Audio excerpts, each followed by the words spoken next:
Hello, ladies and gents. This is Cindy, Palm Springs Cindy, and I'm here with part 2 of my facelift story.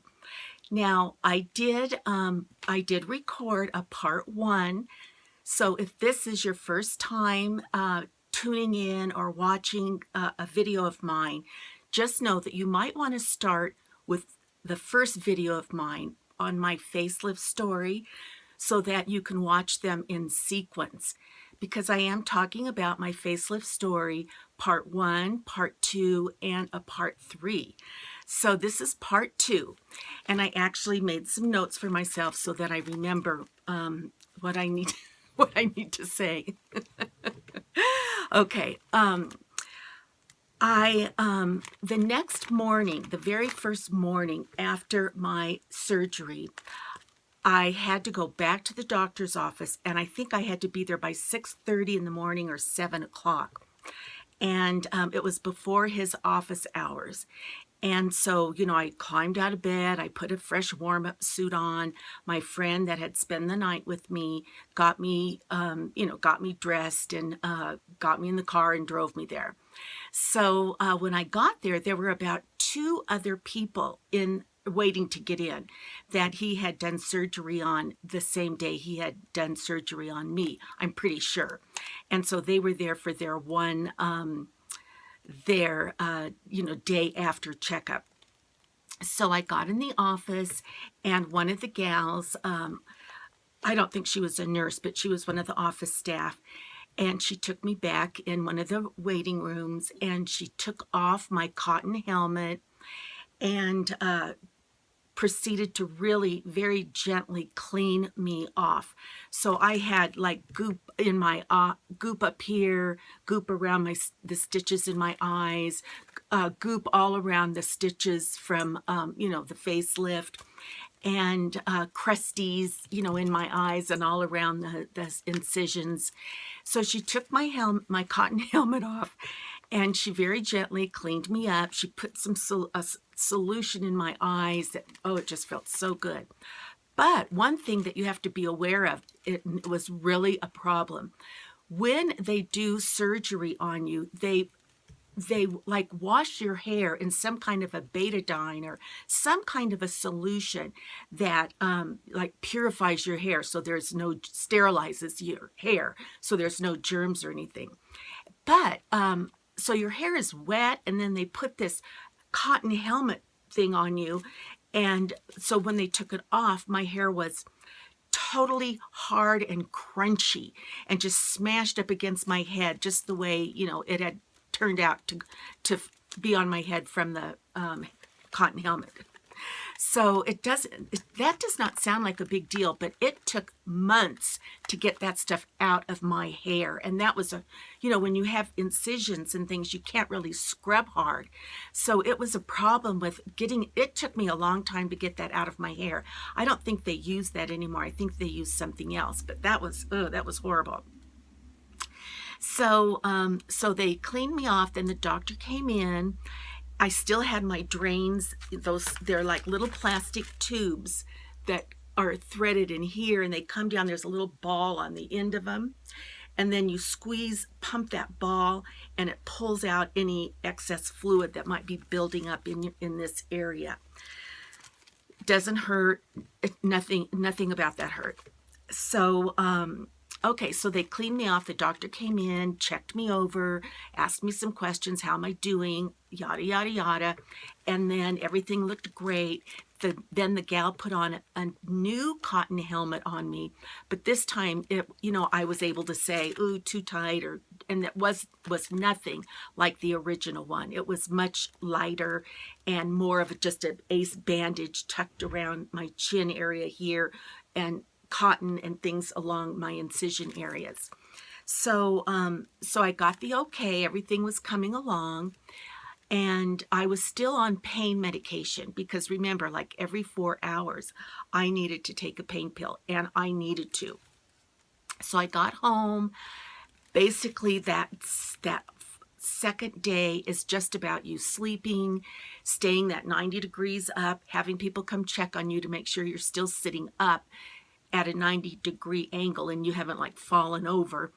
and making sure you have your water and your medicine, because you're still groggy and you've got this Vaseline solution in your eyes and you can't really see, and you're still, you're not really coherent to take care of yourself yet. You really do need a caretaker. It's hard enough to just go to the restroom and not fall. So, you need someone there to help you that second day. Mostly you just sleep, but you still need to drink and you still need to eat a little something. Then I did not see the doctor again, probably for another week, maybe 5 days or a week or something. And by then I think my mother was taking care of me, and it was just the same old, sleep, eat. I think I could bathe that third day, even wash my hair, which was a real I didn't wash my hair for a while.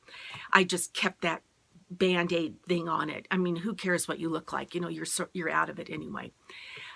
And speaking of what you look like, you're dying to see yourself. And even if if you're using the bathroom and you walk in the bathroom and you kind of peek at yourself, it is very scary, because you've got stitches here. I had my uppers done. You have your stitches and everything here. You're distortingly swollen. You're bruised. You're bruising in here now. You're bruising in your eyes now, and you're still kind of oozy, and it is not a pretty sight, and it's very scary. And it scared me, just because I thought, oh my gosh, what have I done to myself? And so basically, I still had that tight feeling in my head. My eyes were not a problem, other than they began to itch, and I would want to scratch them, and then I'd feel one of the stitches and I'd kind of like pull on it, because I was still kind of out of it. So you have to be careful of that, not to scratch your eyes, not to scratch anything that might start itching. And I still needed to take my pain pills, because, my head just felt tight and burning. And, so I was taking my pills. Plus, about this time, like as a few more days went by, I started falling into a depression. And I'll tell you why. I was full of medication. I had a very heavy penicillin and heavy painkillers, and just a lot of the medicine still left in my system, I think, from the surgery. And so I was taking stool softeners and Tylenol, and, all that stuff was adding up. So I wasn't feeling good. And when I looked at myself, it was like I got scared, because I thought, I'll never be the same. I'll never look the same. My face will never go back to the way it was. What have I done to myself? Woe is me. I can't believe I paid this much to do this to myself. And at that time, I think I paid about $7,000. Now, that was strictly for the facelift, because, your blood work, your medications, a lot of that stuff all adds up. So, you have to have really more money than just what the surgery costs. But, that was part of my depression and my angst was, here I saved all that time for money for my facelift, and I'm miserable. I'm so mad at myself. Why did I do this? The reality of it had set in, and I was scared that I would not look the same. I was scared that I would not heal the right way, and my mind was foggy. So, anyway, as time went by, I was, every day I was healing a little bit or whatever. But I have to say, my neck area right in here, which is the main area, was still very, very tight and very painful. It was just drawing on me, and it was burny and tight.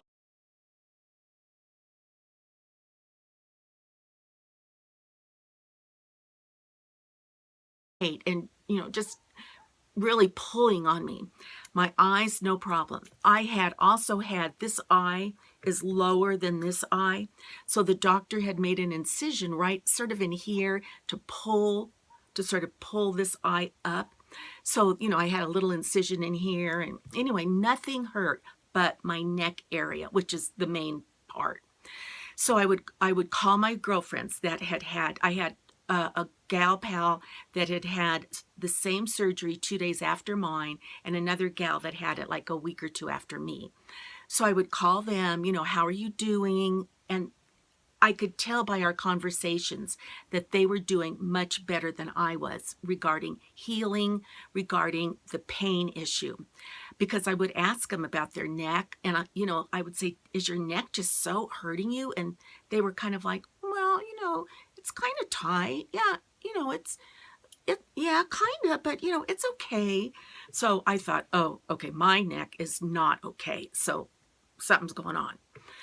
So I would call the doctor, and he would say, just hang in there. It's only been, 2 weeks, or not even 2 weeks, or whatever. And, you will get better day by day. Just hang in there. Don't panic. So I just wanted to go someplace where I could heal, where I was like nobody knew me. And I did. I rented a little house in Big Bear, California for 1 month. And I was able to drive and everything by now. I didn't need anybody to take care of me after the first 4 days-ish. Really, probably 3.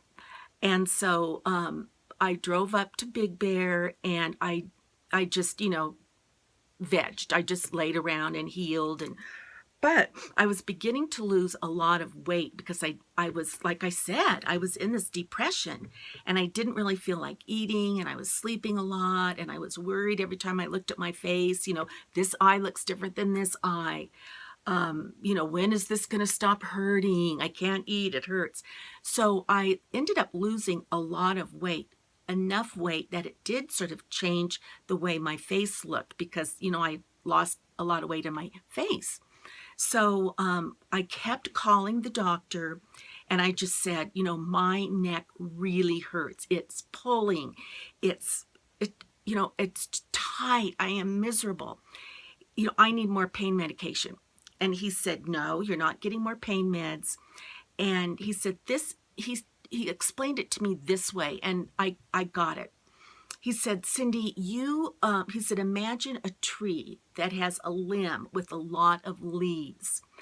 And he said, every one of those leaves would be like a pain receptor, would feel the pain.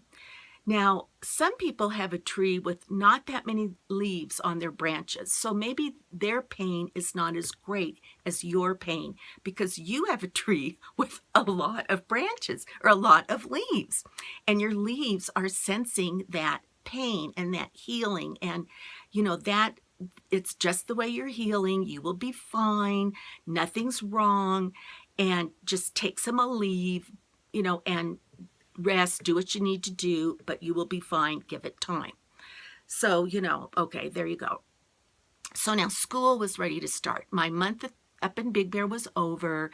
Actually, my husband and I took a little vacation, and I kind of didn't even want to because, I wouldn't be in my own home, in my own bed, and I still was not 100%. My neck still really hurt. So school started.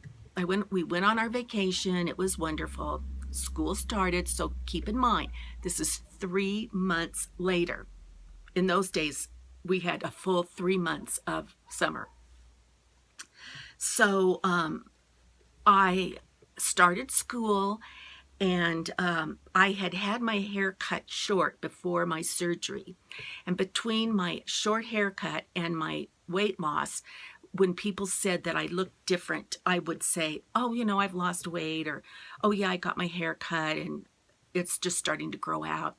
So, that was my story. I was not going to say anything to anybody about what I had done other than my girlfriends, but, not my workplace and everybody in town until now. So, anyway, I start school. And people do kind of notice, I did have some people say, you look a little different, but I would say it's my weight loss. It's my new hairdo. And, but I was still really suffering with this tightness in my neck, and then it would pull up in here, like pull this down. And my neck was really my Achilles heel. It was not getting better. And so I think with that, I'm going to stop here with part 2 of Cindy's facelift, and we'll hopefully finish up with part 3 on how things turned out. So this is Cindy, and until our next conversation, bye-bye.